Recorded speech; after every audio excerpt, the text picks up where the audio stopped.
오늘 하나님 말씀은 특별히 다니엘의 영성이라는 제목을 가지고 함께 은혜를 나누고자 합니다. 진실은 통한다라는 말이 있습니다. 진실은 통한다. 진실한 믿음이 무엇일까요? 진실.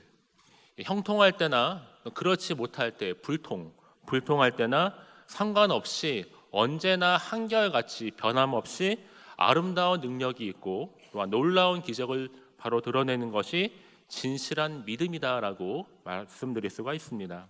근데 오늘 본문을 중심으로 해서 믿음의 소유자였던, 믿음을 잘 지켰던 다니엘의 영성을 통해서 함께 은혜를 나누고자 합니다. 그럼 우리가 다니엘에게서 배울 수 있는 첫 번째 영성은 무엇일까요? 첫 번째는 바로 용기의 영성입니다. 용기의 영성. 용기란 무엇입니까? 제가 한번 용기란 단어를 한번 찾아봤습니다. 그랬더니 원칙과 확신에 따라 두려움을 극복하고 바른 길을 선택하도록 행동하는 것이다. 그러니까 원칙과 확신에 따라서 바른 길을 선택하는 것이 바로 그것이 용기 있는 행동이다라고 말씀하고 있는 것입니다. 그것이 바로 용기라는 것입니다. 오늘 본문에 등장하는 이 당시 시대적 배경을 좀 알 필요가 있습니다. 다리오 왕이 바벨론을 정복합니다. 그래서 정복한 이후로 전국을 120도로 나누게 되고 120도에 각각 방백들을 한 명씩 세우게 됩니다. 그러니까 한 도마다 한 명의 방백들이 세워지겠죠. 120명의 방백들을 딱 놓고 보니까 총리가 필요합니다. 그래서 총리 3명을 세우게 되는데 그 중에 하나가 바로 다니엘이었습니다. 그런데 다니엘이 이 3명 중에 총리 중에 가장 민첩하고 가장 지혜로운 자였다고 성경은 기록하고 있습니다. 그래서 그를 그 많은 120명의 방백들, 그 나머지 2명의 총리를 대신하여 전국을 다스리는 수석 총리로 임명하게 됩니다. 전국을 다스리게 한 것이죠. 우리 본문 말씀 중에 읽진 않았지만 우리 앞에 나와 있는 다니엘서 6장 7절로 8절까지 말씀 다시 한번 우리 한번 읽어보도록 하겠습니다. 자, 읽습니다. 시작. 나라의 모든 총리와 지사와 총독과 법관과 관원이 의논하고 왕에게 한 법률을 세우며 한 금령을 정하실 것을 구하나이다. 왕이여, 그것은 곧 이제부터 30일 동안에 누구든지 왕 외에 어떤 신에게나 사람에게 무엇을 구하면 사자굴에 던져 넣기로 한 것이니이다. 그런즉 왕이여, 원하건대 금령을 세우시고 그 조서에 왕의 도장을 찍어 메대와 바사에 고치지 아니하는 규례를 따라 그것을 다시 고치지 못하게 하옵소서 하니. 아멘. 여러분, 그 고대에 보면 고대 근동의 풍습 중에 이런 풍습이 있었습니다. 고치지 않는 메대와 바사의 법. 이게 무엇이냐면 왕을 신의 대리자로 또는 신의 아들로 존귀하게 여기는 것입니다. 그러니까 왕이라고 딱 세워지게 되면 왕은 완전합니다. 또 왕이 세운 법령 또한 완전 무결합니다. 한치의 오차도 없다라는 것이죠. 때문에 왕의 조서는 도장이 한번 딱 찍히고 나서부터는 그 효력이 발생됩니다. 절대적인 구속력을 가지게 된다는 것이죠. 고치지 못할 법률로서 특별히 왕이라 할지라도 왕이 한번 내린 어의는 조서는 도장은 그것을 본인 스스로가 다시 취하하거나 고칠 수가 없을 정도로 가장 귀하기도 하고 중요한 도장이라고 볼 수 있습니다. 그 바로 오늘 같이 읽었던 바로 조서의 내용입니다. 조서의 내용을 보니까 30일 동안 왕 외에 다른 신을 섬기거나 인간을 섬기게 되면 너희들이 사자굴에 들어가 사자들의 밥이 될 것이다라고 적혀 있는 내용이 바로 오늘 조서의 내용인 것입니다. 그렇다면 특별히 오늘 다니엘을 통해서 우리가 배울 수 있는 용기의 영성, 이 말씀은 바로 다니엘서 6장 10절에 증명하고 있습니다. 우리 같이 한번 읽어볼까요? 다시 한번 10절 말씀 읽습니다. 자, 시작. 저의 왕의 도장에 찍힌 것을 알고도 자기 집에 돌아가서는 윗방에 올라가 예루살렘으로 향한 창문을 열고 전에 하던 대로 하루 3번씩 무릎을 꿇고 기도하며 그의 하나님께 감사하였더라. 아멘. 여러분 보니까 여러분 6장 10절의 앞에 상반절을 보게 되면 다니엘이 이 조서에 왕의 도장이 찍힌 것을 알고도라는 표현을 쓰고 있습니다. 알고도. 무슨 말입니까? 이미 다니엘이 알았다는 것입니다. 내가 이 조서에 도장이 찍힌 것을 알았음에도 불구하고 다니엘은 용기를 내었다라는 것이죠. 내가 죽을 위기에 처해 있었지만 그 죽음을 감수하고 그렇게 자기가 하던 대로 하루에 3번씩 무릎을 꿇고 창문을 열고 예루살렘을 향하여 전심으로 기도했다라는 것입니다. 거역할 수 없는 왕명임을 알고도, 매일 행하던 대로 하나님께 기도하면 죽을 수밖에 없는 사실을 알고도 다니엘은 용기를 내어 영성을 발휘했던 것입니다. 이것이 바로 결코 포기할 수 없었다는 용기의 영성입니다. 이는 다니엘이 이 세상 그 어느 것보다도 하나님을 가장 두려워했다는 것을 반증하고 있는 것이기도 합니다. 여호와를 사랑했고요, 섬기기도 했습니다. 여호와 하나님의 절대 주권을 인정했습니다. 사람의 소리보다 하나님의 음성에 민감했던 다니엘, 믿음이 깊고 신실했던 다니엘은 내가 무엇이 가장 옳은 것인가, 내가 무엇이 가장 옳은 선택인가를 분별할 수 있는 지혜의 영이 그에게 있었습니다. 그런데 문제의 시작점은 바로 여기서부터 시작되고 있습니다. 아마 우리의 공동체에 어느 조직이 가게 되면 정말 그 사람이 특출나서 잘하고 열심히 하고 뭔가 인물이 되면 그 사람을 시기하는 질투의 세력들이 항상 생기기 마련입니다. 괜히 싫어하게 되고 괜히 미워하게 됩니다. 이 당시에도 마찬가지입니다. 다니엘이 가장 민첩하고 지혜로운 자였기 때문에 그를 시기하여서 다른 총리와 방백들이 그를 죽일 음모를 꾸몄던 것입니다. 아니, 그를 제거하기 위해서 약점을 찾아내었는데 다니엘에게서는 전혀 흠이 없었다라고 성경은 기록하고 있습니다. 흠을 발견할 수가 없었습니다. 결국 그들이 생각했는 것은 무엇입니까? 다니엘의 영성을 빌미로 해서 바로 고속거리를 찾게 된 것입니다. 그래서 그들은 다리오 왕에게 찾아가 요청한 것입니다. 사랑하는 성도 여러분, 우리에게 찾아오는 달콤한 유혹이 찾아올 때가 있습니다. 다리오 왕을 현혹했던 것처럼 우리의 삶 가운데, 아니 우리의 인생 가운데, 우리의 삶의 일터 가운데 우리를 그럴듯한 말로 우리를 유혹하는 말들이 참으로 많이 있는 것 같습니다. 마치 다리오 왕을 세워주는 척하면서 다니엘을 사자굴에 넣기 위한 바로 흉측한 음모를 꾸민 것입니다. 다니엘을 고소하기 위해 기회를 엿보았던 총리 그리고 방백들, 다니엘이 이스라엘을 향해서 창문을 열어놓고 하나님께 하루에 3번씩 무릎을 꿇고 기도했던 그의 모습, 우리 다시 한번 읽어볼까요? 6장 13절입니다. 같이 읽습니다. 시작. 그들이 왕 앞에서 말하여 이르되 왕이여, 사로잡혀 온 유다 자손 중에 다니엘이 진 금령을 존중하지 아니하고 하루 3번씩 기도하나이다. 아멘. 여러분, 금령의 도장이 찍힌 금령에도 다니엘은 전혀 미동하지 않았습니다. 아니, 흔들리지 않았습니다. 아니, 요동하지 않았습니다. 믿음을 지키고 인간적으로 볼 때는 내가 죽을 수밖에 없는 환경입니다. 내가 이 조서에 찍힌 걸 보고 금령을 어기긴 하는 순간 바로 사자굴에 들어가는 것입니다.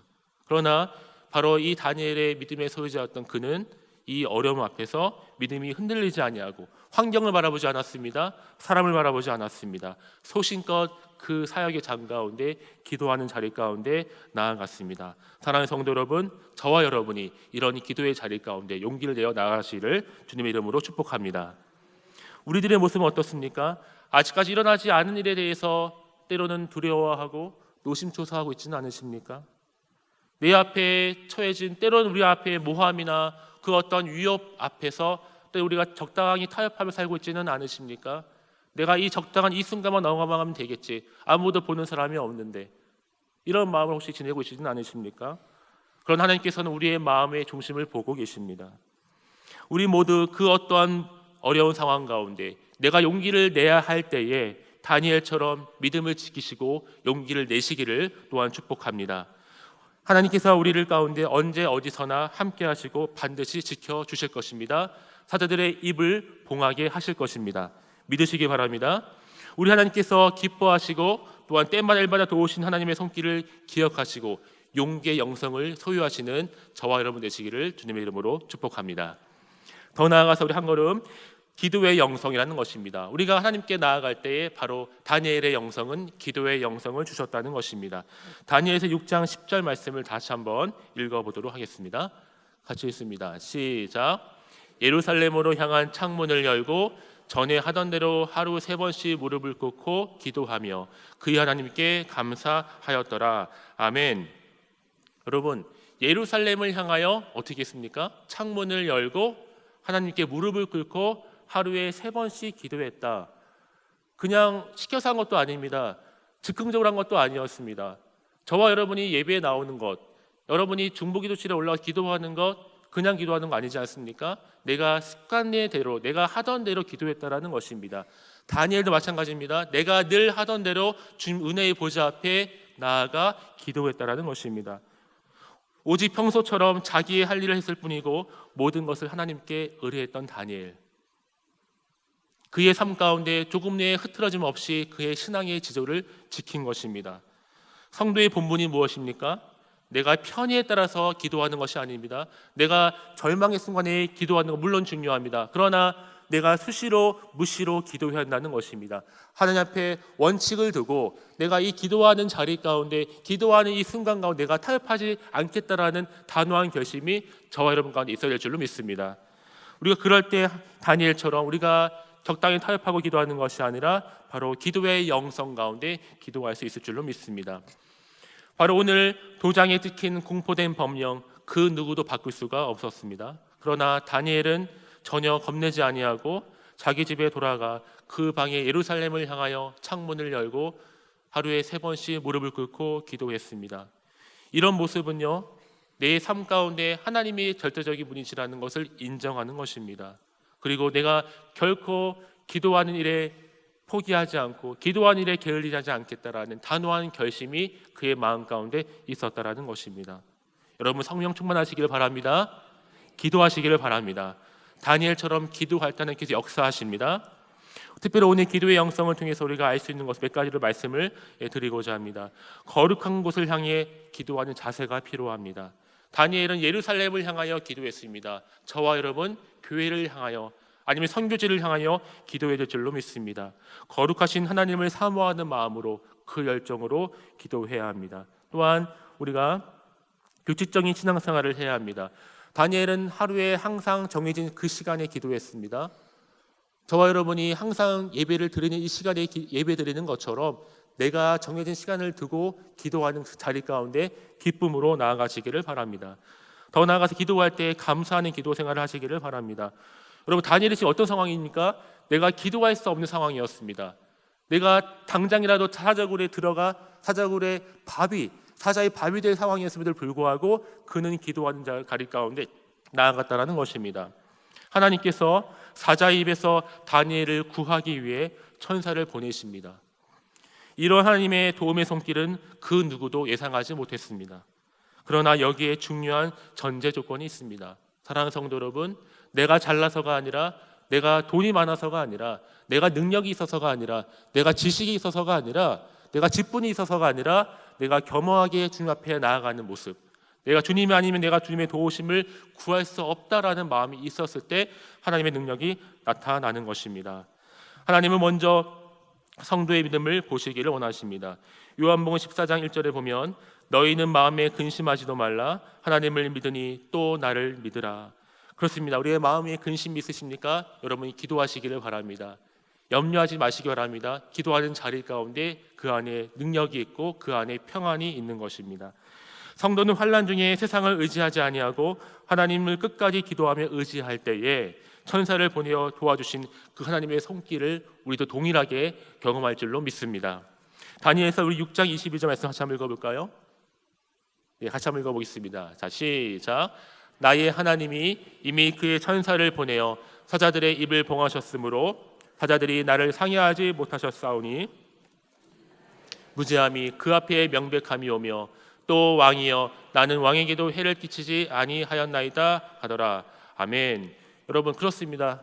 다니엘이 하나님께 전적으로 기도하고 매달렸을 때 하나님께서 그 앞서서 행하여 주셔서 사자들의 사나운 입을 봉하셨다, 해하지 못하게 하셨다라고 말씀하고 있는 것입니다. 저와 여러분이 이 세상을 의지하는 것이 아니라 오직 기도하는 것 잊지 마시고 기도하는 자리 가운데 기쁨으로 나아가셔서 기도의 영성을 소유하시기를 주님의 이름으로 축복합니다.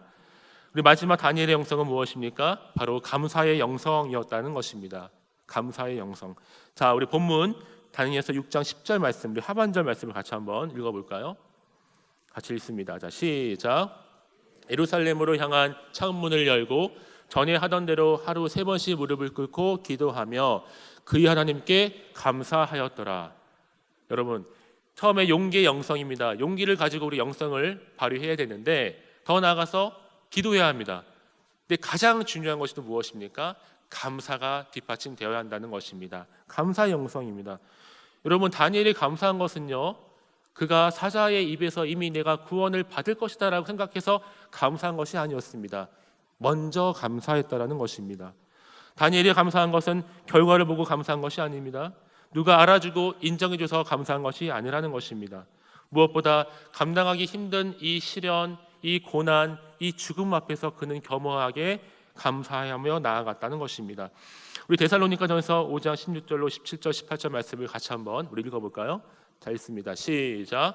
항상 기뻐하라, 쉬지 말고 기도하라, 범사에 감사하라, 이것이 그리스도 예수 안에서 너희를 향하신 하나님의 뜻이니라. 아멘. 저 여러분이 범사에 감사하시기를 바랍니다. 매일의 감사로 기적을 경험하시기를 바랍니다. 이 다니엘의 감사는 조건을 따지지 않는 감사였다라는 것입니다. 여러분, 우리가 때로는 우리 삶 가운데 불평할 때가 있습니다. 원망할 때가 있습니다. 사람이기 때문에 어쩔 수 없습니다. 그러나 우리가 그럼에도 불구하고 나의 삶을 돌이켜보면서 하나님, 이제부터는 내가 불평과 원망보다는 먼저 감사할 수 있는 영성을 소유할 수 있도록 주님 도와주시옵소서. 이런 마음으로 여러분 기도하셨으면 좋겠습니다. 절대적인 감사가 우리에게 필요하다는 것입니다. 다니엘의 영성처럼 신앙생활을 하면서 언제나 절대 감사의 믿음을 지키시는 저와 여러분 되시기를 축복합니다. 여러분, 다니엘이 사자를 때려 눕히고 살아난 것이 아닙니다. 전적으로 하나님의 은혜였습니다. 본문 6장 23절 보면 조금도 상하지 아니하였다. 하나님께서 그 사자굴에 들어가는 다니엘을 향해서 천사를 보내셔서 그를 보호하셨습니다. 하나님의 권능으로 말미암아 구원을 받은 것입니다. 여러분들이 잘 아시는 말씀처럼 사드락과 메삭과 아벳느고가 극렬히 타는 불못불 안에 들어갔습니다. 그도 마찬가지로 하나님께서 초자연적인 능력으로 그들을 구원하셨습니다. 다니엘도 하나님의 능력을 힘입어 구원을 받았다라는 것입니다. 사랑하는 성도 여러분, 참된 평안이 무엇입니까? 그것은 바로 세상으로부터 오는 것이 아니라 하늘로부터 내려오는 참된 평안인 줄로 믿습니다. 하나님을 의지하시고 하나님을 신뢰하시고 하나님께 감사드리시기를 바랍니다. 시편 125편 1절 말씀에 보면 여호와를 의지하는 자는 시온산이 흔들리지 아니하고 영원히 있음 같도다. 이사야 12장 2절 보라, 하나님은 나의 구원이시라, 내가 신뢰하고 두려움이 없으리니. 나음서에 보면 1장 7절에 여호와는 선하시며 환난 날의 산성이시라, 그는 자기에게 피하는 자들을 아시느니라. 아멘. 사랑하는 성도 여러분, 이 다니엘의 영성이 무엇입니까? 내가 감사할 때에, 감사할 수 없는 환경일지라도 먼저 감사할 때에 감사의 영성을 소유할 수 있는 것입니다. 부디 바라기는 여기 모인 디딤돌교회 성도들 모두가 감사의 기적을 경험하시기를 바랍니다. 말씀을 정리하겠습니다. 오늘 이 다니엘에게서 배울 수 있는 영성은 무엇입니까? 첫 번째로는 용기의 영성이라는 것입니다. 우리의 삶 가운데 두려움이 있을 때에 앞에 놓여있는 내가 왕의 조서 앞에 도장을 찍힌 이 명령을 어겨야 될 상황이 처해 있을지라도 내가 죽음을 두려워하지 아니하고 믿음을 끝까지 지키는 그런 용기의 영성을 소유하시기를 바랍니다. 더 나아가서 기도의 영성입니다. 우리가 그냥 기도하는 것이 아니라 아무 때나 기도하는 것이 아니라 정해서 기도하되 정말 간절한 마음으로 정말 절박한 심정으로 여러분 기도하시기를 바랍니다. 그와 하나님께서 함께 하실 줄로 믿습니다. 마지막 세 번째로는 감사의 영성이 있습니다. 우리 안에 불평이 있습니까? 내 뜻대로 안 될 때가 있지 않습니까? 그러나 우리가 불평보다는 원망보다는 함께 감사의 기도 제목들을 올려드리시기를 바랍니다. 또한 먼저 감사하시기를 바랍니다. 신앙을 지키다가 극한 위기에 처했을 때에 이제 스스로는 아무 방도도 세울 수 없게 된 다니엘을 위해서 하나님께서는 그를 구원해 주셨습니다. 사랑하는 성도 여러분, 우리의 인생 가운데 저 여러분이 사는 앞으로의 인생 가운데 하나님께서 늘 함께하여 주셔서 용기를 주시고 또 기도를 허락하시고 감사함을 통해서 다니엘의 영성을 닮아가시는 저와 여러분 되시기를 축복합니다. 여러분 꼭 기억하십시오. 용기감 무엇입니까? 용기의 영성, 기도의 영성, 감사의 영성입니다. 주님 오시는 그날까지 우리가 이 영성 잃어버리지 마시고 말씀 가운데 승리하시기를 주님의 이름으로 축복합니다.